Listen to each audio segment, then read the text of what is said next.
அன்புள்ள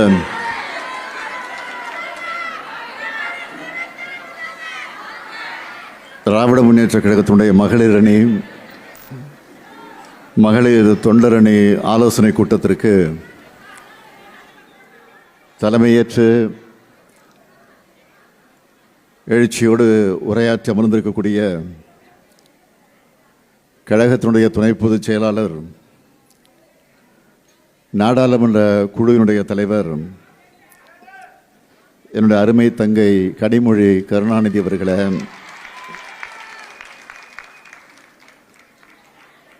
இந்த நிகழ்ச்சிக்கு வருகை தந்து சிறப்பித்துக் கொண்டிருக்கக்கூடிய கழக பொருளாளர், மக்களவை குழுவினுடைய தலைவர், என்னுடைய அருமை சகோதரர் டிஆர் பாலு அவர்களே,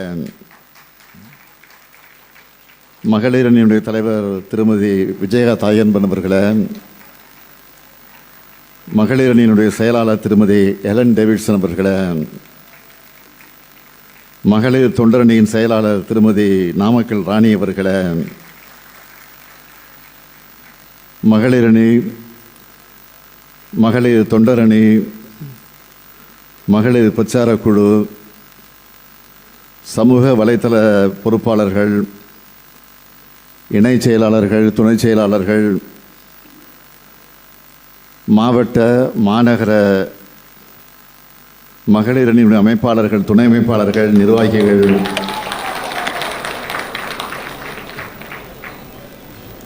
என் உயிரோடு கலந்துள்ள தலைவர் கலைஞர் அவர்களை உயிரினும் உயிரான உடன்பிறப்புகள் அனைவருக்கும் என்னுடைய அன்பான வணக்கம். மகளிர் அணியின் சார்பில் இந்த எழுச்சி மிகுந்த இந்த கூட்டத்தை மிக சிறப்பாக ஏற்பாடு செய்திருக்கக்கூடிய கழகத்தினுடைய துணை பொதுச் செயலாளர், என்னுடைய அருமை தங்கை கனிமொழி கருணாநிதி அவர்களுக்கும், மகளிர் அணி, மகளிர் தொண்டரணி செயலாளர்களுக்கும் நிர்வாகிகளுக்கும் என்னுடைய பாராட்டுக்களையும் வாழ்த்துக்களையும் நான் தெரிவித்துக் கொள்ள விரும்புகிறேன்.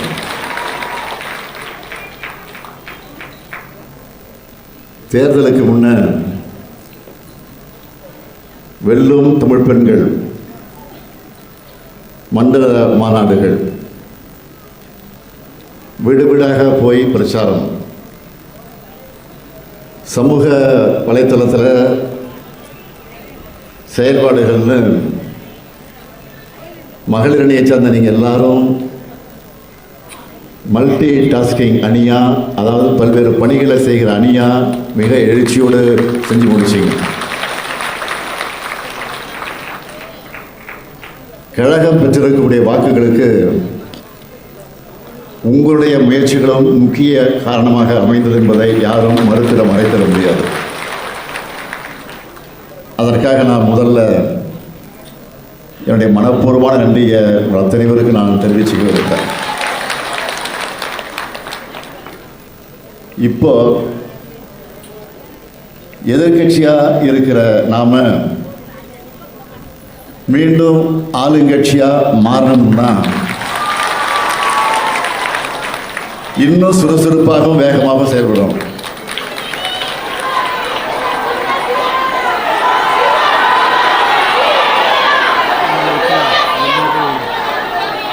அதுக்கான களமாகத்தான் இந்த கூட்டம் நடந்துகிட்டு இருக்கு. 6 மாதம் கூட விமர்சனம் பண்ணாமல் இருக்கிற மாதிரி இந்த ஆட்சி நடக்குமா அப்படின்னு நான் கலந்து கொண்ட சில நிகழ்ச்சிகளில் பேசினேன். ஏற்கனவே நடந்த நிகழ்ச்சிகளில் நான் பேசினேன். உடனே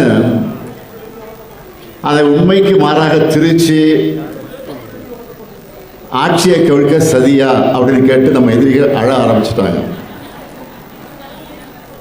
ஏற்கனவே நான் நிறைய முறை சொல்லிட்டேன். இன்னொரு முறையும் இந்த கூட்டத்தில் நான் தெளிவாக சொல்ல விரும்புகிறேன். திமுக கழகம் பொறுப்பான விழிப்பான எதிர்க்கட்சியாக தன்னுடைய கடமையை உறுதியாக செய்யும். இந்த ஆட்சியுடைய தோல்விகளை நாம் தொடர்ந்து சுட்டி காட்டுவோம், கேள்விகளை கேட்போம்.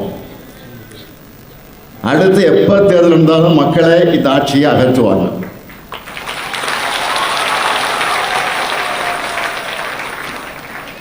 கடந்த 5 ஆண்டு காலம் நடைபெற்ற நம்முடைய திராவிட மாடல் ஆட்சியை மகளிருக்கான ஆட்சி தான் என்பதை பற்றி இங்கே எனக்கு முன்னால் தலைமையேற்று பேசிய சகோதரி கனிமொழி அவர்களும் குறிப்பிட்டு சொன்னார்கள். முதல் கையெழுத்து ஆட்சிக்கு முதல் கையெழுத்தான விடியல் பயணத்தை தொடங்கி கலைஞர் மகளிர் உரிமை திட்டம், புதுமை பெண் திட்டம்னு ஏராளமான புதுமையான திட்டங்களை நாம் தான் உருவாக்கணும். அது மக்களுக்கு சரியாக சென்றடைதான பார்த்து பார்த்து செஞ்சு கொடுத்தோம். அது மட்டுமல்ல, இப்போ நடந்து முடிந்த தேர்தல் எலெக்ஷன் நேரத்தில் கூட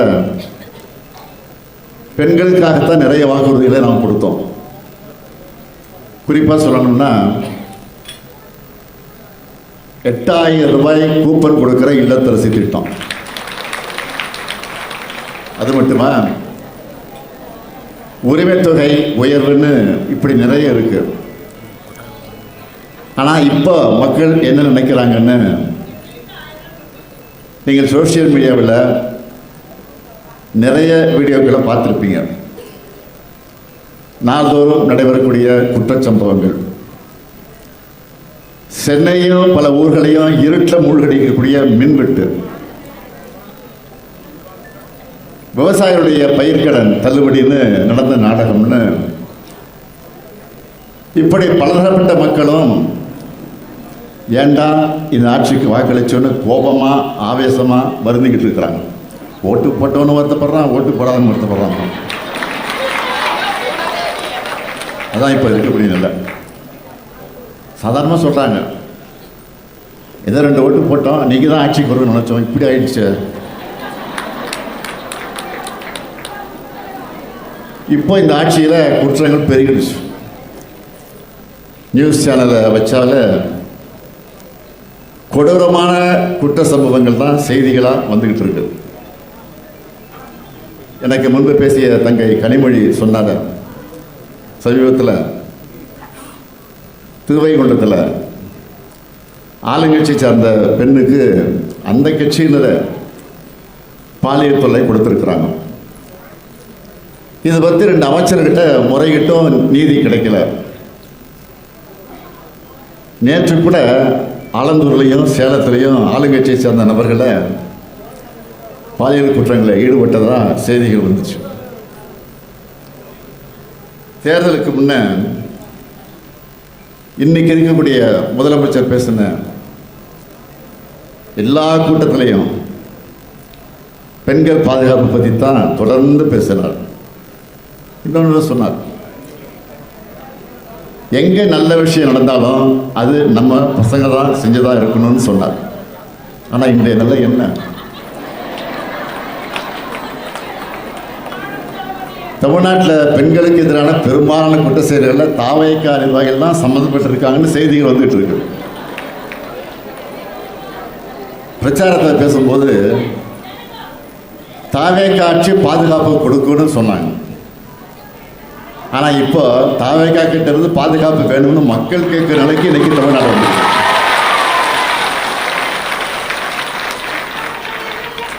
பொதுவாக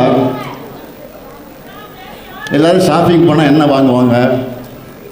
ட்ரெஸ் வாங்குவாங்க, வீட்டுக்கு தேவையான பொருட்களை வாங்குவாங்க. ஆனால் இப்போ நம்ம முதலமைச்சர் என்ன செய்கிறார் தெரியுமா? அதிமுக எம்எல்ஏக்கள் ஷாப்பிங் பண்ணிட்டு இருக்கிறாரு.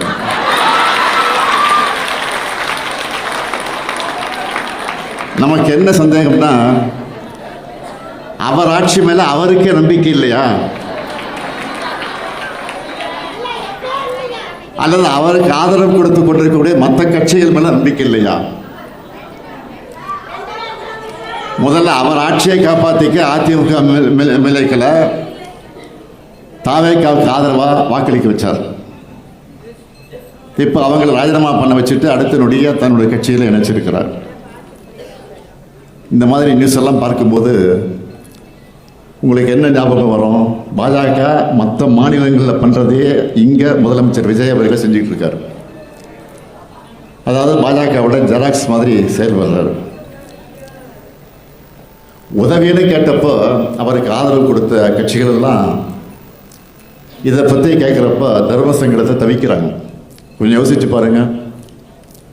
ஒரு கட்சியில் பல பேருக்கு இடையே ஒருத்தரை தான் வேட்பாளராக நிறுத்த முடியும். அப்படி தான் வாய்ப்பு கிடைக்கும். எத்தனையோ தொண்டர்கள் உழைக்கிறாங்க. கூட்டணி கட்சிகளை இவங்க வெற்றிக்காக உழைக்கிறாங்க. இத்தனை பேருடைய உழைப்பில் வெற்றி பெற்றுட்டு வாக்குப்பதிவின் போது கைவிரலில் வச்ச மை அழிகிறதுக்குள்ளேயே ரிசைன் பண்ணிட்டு ராஜினாமா பண்ணிட்டு இன்னொரு கட்சிக்கு ஆதரவு கொடுக்குறாங்க. ஜனநாயக சக்திகள் நியாயமா இதை கேள்வி கேட்கணுமா வேணாமா? ஒரே மாசத்துல எம்எல்ஏக்கள் ரிசைன் பண்ணிட்டு தாவேக்காவில் ஜாயின் பண்றாங்களே, அந்த அளவுக்கு அப்படி என்ன ஆஃபர் தாவேக்காவில் கிடைச்சிருக்குன்னு பேசணுமா வேணாமா?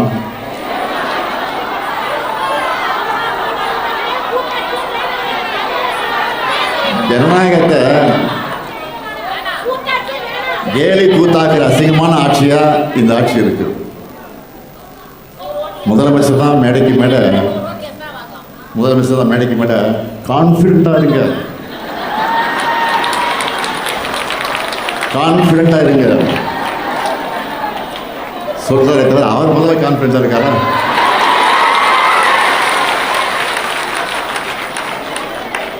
அதனாலதான் தேர்ந்து போன சக்தின்னு சொன்னவங்க கூட உறுப்பினர்களை திருடிட்டு இருக்காரு. தீர்ந்து போன சக்தி விட்டே திருடுற இவர் எவ்வளவு காஞ்சி போன சக்தியா இருப்பார்.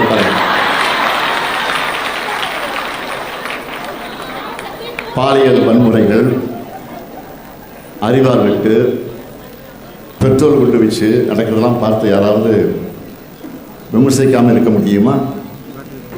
வாக்குறுதிகள் நிறைவேற்ற டைம் தரணும். ஆனால் பொதுமக்களுடைய பாதுகாப்பை பற்றி எப்படி பேசாமல் இருக்க முடியும்? நேற்று முன்தினம் டெல்லியில் பிரதமர் தலைமையில் முதலமைச்சர்கள்லாம் கலந்து கொள்ளக்கூடிய நிதி ஆயோக் கூட்டம். அந்த கூட்டத்துக்கு இந்த முதலமைச்சர், இங்கே இருக்கக்கூடிய முதலமைச்சர் போயிருக்கிறார். அங்கே போய் என்ன பேசினார்லாம் உங்களுக்கு தெரியும். திராவிட மாடல் ஆட்சியில் தமிழ்நாட்டு உரிமைகளுக்காக நாம் வச்ச கோரிக்கைகள் சிலவற்றையும், நம்ம ஆட்சியில் செஞ்சிருக்கக்கூடிய சாதனைகளில் சிலவற்றையும் தன்னுடைய உரையில் அவர் பேசியிருக்கிறார். முதலமைச்சராக இருந்த விஜய் பேசியிருக்கிறார். அதே சமயத்தில் பேசுனது நம்ம வரவேற்கிறோம். அதே சமயத்தில் நான் முதலமைச்சராக இருக்கிறப்ப இதே மாதிரி டெல்லி சென்று பேசினப்போ இப்போ முதலமைச்சராக இருக்க என்னவெல்லாம் பேசினா தெரியுமா? நான் அவருக்கு ஞாபகப்படுத்துகிறேன். அமலாக்கத்துறை வழக்கில் இருந்து தப்பிப்பதற்காக போனாங்க. பாஜக காலில் விழுந்து மறைமுக கூட்டணி வச்சிருக்காங்க. அதனால தான் குரூப் ஃபோட்டோ எடுக்கும்போது முன் வரிசையில் நிற்க வச்சு ஸ்டாலினுக்கு இடம் கொடுத்தாங்க. இதெல்லாம் யார் சொன்னது? அவர் சொன்னது. இப்போ நீங்கள் என்ன பண்ணிட்டு வந்திருக்கிறீங்க? நான் கேட்கவா?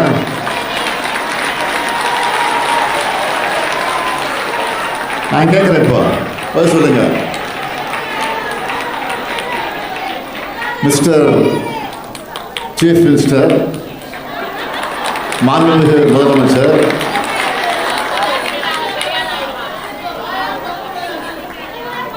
கரூர் சிபிஐ வழக்கில் தப்பிக்க தானே நீங்க டெல்லிக்கு போனீங்களா?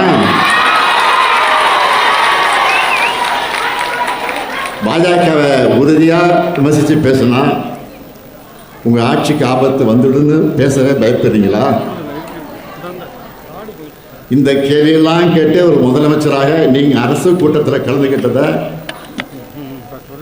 உங்களை மாதிரி நான் தரம் தாழ்த்தி விமர்சிக்க விரும்பல.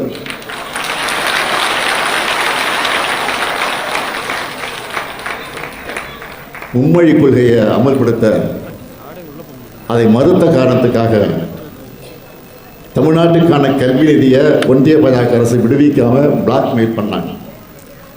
திமுக அரசு அதை எதிர்த்து போராடணும். அதில் கூட இப்போ இருக்கிற முதலமைச்சர் என்ன சொன்னார்? பாஜக அரசை கண்டிக்காம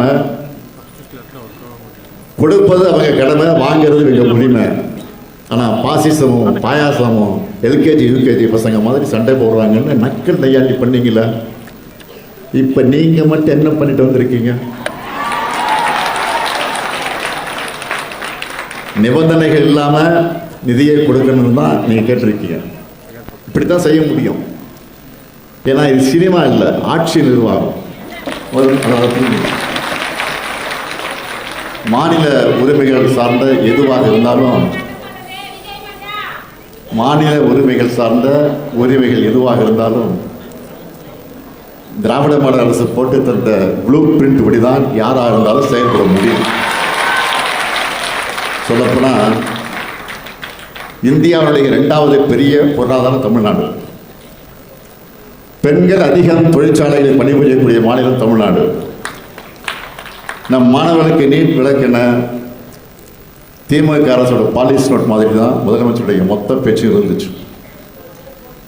ஈழச்சாங்க காப்பியாக இருந்தால் நல்லா இருக்காதுன்னு 2030க்குள்ள $1 டிரில்லியன் பொருளாதாரம்னு நான் சொன்னதை மட்டும் 2036க்குள் $1.5 டிரில்லியன் அப்படின்னு கொஞ்சமாக ஏதோ பட்டி பார்ப்பாங்களே காரில் பட்டி பார்க்குற மாதிரி முதலமைச்சர் பேசிக்கிட்டு இருந்தாலும் அதுக்காக என்னுடைய வாழ்த்துக்கள். மிஸ்டர் சீஃப் மினிஸ்டர், உங்களுக்கு நன்றி. சாரி, மாண்புமிகு முதலமைச்சர் அவருக்கு. இப்போ வேற ஒன்றும் இல்லை. இப்போ நான் கேட்ட கேள்விகளெல்லாம் இங்கே வந்திருக்கக்கூடிய மகளிர் அணி உடன்பிறப்புகள் மக்கள் கிட்ட கொண்டு போய் சேர்க்கணும். மக்கள் கிட்ட கொண்டு போய் சேர்க்கணும். நம்மை நம்பி 1,52,00,000 பேர் வாக்களிச்சிருக்கிறாங்க. அவங்களுடைய நம்பிக்கையை காப்பாற்றணும். எனவே விழிப்புணர்வு ஏற்படுத்தினா மட்டும் போதாது. லட்சக்கணக்கான இளம்பெண்களை திமுகவை நோக்கி ஈர்த்து வரணும். அது மாதிரி நம்ம செயல்பாடுகள் இருக்கணும். நம்மக்கிட்ட வரலாறு இருக்கு, கொள்கை இருக்கு, சாதனை இருக்கு, எதிர்காலத்துக்கு தேவையான தொலைநோக்கு பார்வை இருக்கு. இது எல்லாத்தையும் அவங்களுக்கு புரிகிற மாதிரி சொல்லுங்க. புரிஞ்சிக்க ஆரம்பித்தா நிச்சயம் அவங்க திமுகவை நோக்கி தான் வருவாங்க. அதுக்கான பொறுப்பும் கடமையும் மகளிர் அணியாக இருக்கக்கூடிய உங்ககிட்ட தான் இருக்கு. நம்முடைய இயக்கம் அறிவு இயக்கம் என்பதை காட்டுங்க. எல்லோரையும் நம்ம நோக்கி, நம்ம இயக்கத்தை நோக்கி அழைச்சிட்டு வாங்க. தலைவர் கலைஞர் தான் சொல்லுவார் அடிக்கடி, கட்சி என்பது தலை, ஆட்சி என்பது கிரீடம். தலை இருந்தால் கிரீடத்தை எப்போ வேணுமாலும் வச்சுக்கலாம். ஆனால் கிரீடத்தை மட்டும் வச்சுக்கிட்டு தலையை தேட முடியாது. இப்போ நாம் தலையை பலப்படுத்துகிற பணிகளை தொடங்கியிருக்கோம். நம்முடைய பலம் நம்முடைய கட்சியுடைய அமைப்பு முறை. அதனால்தான் இந்த கருணாநிதியின் வாழ்க்கையே முடிஞ்சாலும் திமுகவின் வாழ்க்கை முடியாது தலைவர் கலைஞர் சொன்னார். திமுகவின் பயணம் தொடர உங்களுடைய உழைப்பை கொடுங்க கொடுங்க கொடுங்கன்னு இன்னும் சொல்கிறேன். நான் எப்பொழுதும் உங்களுக்கு அண்ணனாக, தம்பியாக, சகோதரனாக, உடன்பிறப்பாக, ஒட்டுமொத்தமாக உங்களை உடன்பிறப்பாக